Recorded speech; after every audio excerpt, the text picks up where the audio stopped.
అదే అదే. ఇద్దరు సంసారాలు అంటే మీరు బాగుంటాయి. టెన్షన్ పడకండి సార్, మీరు ఒక్కరు లేరు, మా టీం మొత్తం మీతో పాటు ఉన్నది, మేము అందరం కూడా ఓకే ఇది మీ ప్రాబ్లం కాదు, మా ప్రాబ్లం లా మేము దీన్ని Yes అండి. అనుకొని ముందుకెళ్తాం. ఓకేనా? ఖచ్చితంగా. ఎందుకంటే మీరు ఒక తండ్రిలా నాకు అర్థమవుతుంది మీ పొజిషన్ ఏముందో. మేము దీంట్లో మధ్యవర్తిగా మీడియేషన్ చేసి వాళ్ళతో మాట్లాడి వాళ్ళని ఒప్పిస్తామండి. వాళ్ళు ఒకవేళ ఒప్పుకోకపోతే వాళ్ళకి ఏం జరుగుతుంది, ఎలాంటి పరిస్థితులు ఏర్పడతాయి ముందు ముందు అనేది మనము ఖచ్చితంగా వాళ్ళకి తెలియపరుద్దాం, వాళ్ళకి గ్రహింపచేద్దాం. ఓకేనా? టెన్షన్ పడే అవసరం ఏం లేదు. టెన్షన్ పడకండి. వాళ్ళ కాంటాక్ట్స్ ఏమున్నాయో మాకు ఇచ్చే వెళ్ళండి, మేము వాళ్ళకి కాంటాక్ట్ అవుతామండి, మీ తరపున మేము మాట్లాడతామండి. అప్ అండ్ డౌన్ ఏదైనా అయితే ఒకవేళ వాళ్ళు వినకపోతే ఎలాంటి లీగల్ యాక్షన్ మనం తీసుకోవాలో మనం తీసుకుందాం. మనకి చట్టం అనేది మీరు అనుకున్నంత ఈజీ ఏం కాదండి. ఒక్కసారి మనము లీగల్ గా ప్రొసీడ్ అయితే మాత్రము చాలా అంటే చాలా వాళ్ళు ఫేస్ చేయాలి ఉంటది. సో ఇప్పుడు మీ దగ్గర చాలా ప్రొవిజన్స్ ఉన్నాయండి ఇక్కడ. ఫస్ట్ ఆఫ్ ఆల్ అయితే పోలీస్ స్టేషన్ వెళ్ళేసి కంప్లైంట్ ఇవ్వచ్చు. ఒకవేళ మీ రెండో అమ్మాయిని మీరు పోలీస్ స్టేషన్ తీసుకెళ్లి తనకు పిల్లలు అవ్వడం లేదు అందుకే తను రావట్లేదు అని పెట్టిన నింద అనేది కరెక్ట్ కాదు. ఎందుకంటే తను ఎక్కడో దుబాయ్ లో ఉంటుండ్రు, దీనితో పాటు ఒక 2 years అన్న సంసారం చేస్తే అప్పుడు ఏదైనా ఒక రిజల్ట్ అనేది వస్తుంది. అది అందరికి తెలుసు. ఎప్పుడు వచ్చేసి నెల 2 నెలలు వెళ్ళిపోవడం అంటే కొంతమందికి హెల్త్ ఇష్యూస్ ఉంటాయి. అది మీ పాపకు కూడా ఉండొచ్చు, తనకు కూడా ఉండొచ్చు, చెప్పలేం, ఎవరికైనా ఉండొచ్చు.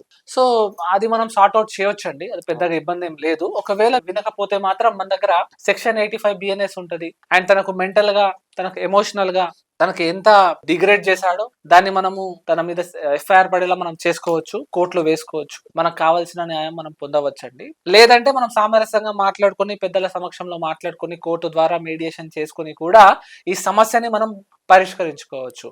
సో ఇప్పుడు పెద్ద పాప విషయానికి వస్తే మాత్రము అల్లుడు గవర్నమెంట్ జాబ్ హోల్డర్ అండి. ఒకవేళ ఈమె వెళ్ళేసి పోలీస్ స్టేషన్ లో కంప్లైంట్ ఇచ్చినా కూడా తినకి చాలా రైట్స్ ఉంటాయి. సో నీకు గవర్నమెంట్ ఉద్యోగం రావట్లేదు కేవలం దానికోసమే నేను వదిలేస్తున్నా అని చెప్పడం అనేది కరెక్ట్ కాదు. అది ఒక గవర్నమెంట్ ఉద్యోగం చదువుకున్న వ్యక్తి చెప్పే మాటలు అయితే కావాలి. తన జీతంలో 50% అమౌంట్ మెయింటెనెన్స్ రూపంలో తినకు వచ్చే ఛాన్సెస్ ఉంటాయండి. మెయింటెనెన్స్ చేసుకొని తిను కూడా కేసు ఎప్పటిదాకా రన్ అవుతుందో అప్పటిదాకా మెయింటైన్ చేసుకోవచ్చు. నేనైతే కేసులకు వెళ్ళొద్దనే చెప్తాను.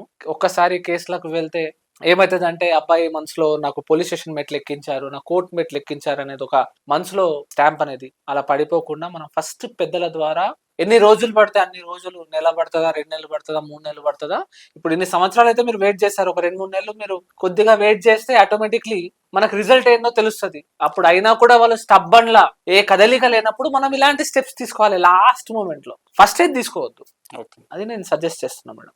అది కాదు మేడం, ఇప్పుడు పేరెంట్స్ చూసి చేసిన సంబంధాలు ఇలా అయిపోతున్నాయి.